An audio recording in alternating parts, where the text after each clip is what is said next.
Dengue মারাত্মক আকারে একটা মানে মারাত্মক আকার ধারণ করছে এবং এটা ভয়ানক পরিণতি আমরা সবার শিকার হচ্ছি এবং প্রত্যেকটা হসপিটালে ডেঙ্গু প্রতিদিন ভর্তি হচ্ছে।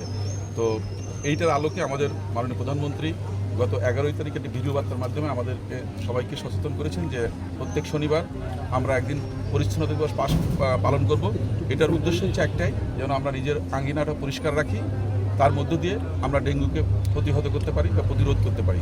আমাদের যে দায়বদ্ধতা সেখান থেকে আমরা কাজ শুরু করছি, কিন্তু আমরা সব কিছু করবো, কিন্তু মানুষ যদি অসুস্থ হয়, যদি ডেঙ্গু আক্রান্ত হয় বা একটা মানুষের যদি এই ধরনের জীবনহানি ঘটে, তাহলে কিন্তু এই উন্নয়ন তার কোনো কাজে আসবে না। তো মানুষের স্বাস্থ্য সুরক্ষা করার জন্য এবং এই ডেঙ্গুর মতো মহামারীকে প্রতিরোধ করার জন্য আমরা প্রত্যেক শনিবার ডেঙ্গু বিরুদ্ধে আমরা পরিচ্ছন্নতা দিবস পালন করব।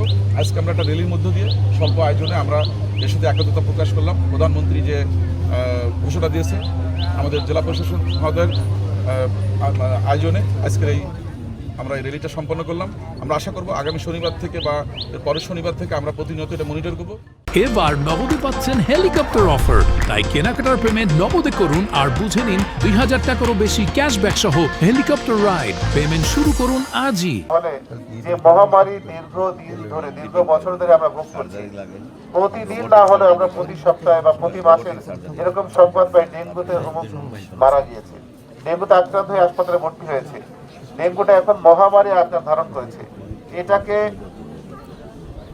সহনীয় পর্যায়ে রাখার জন্য পরিষ্কার পরিচ্ছন্নর কোনো বিকল্প নেই। যেখানেই একটু ময়লা আবর্জনা পানি, সেখানেই ডেঙ্গুর জন্ম হয়ে যায়। সুতরাং আজকে মানুষের মধ্যে জনসচেতনতা তৈরি করতে হবে।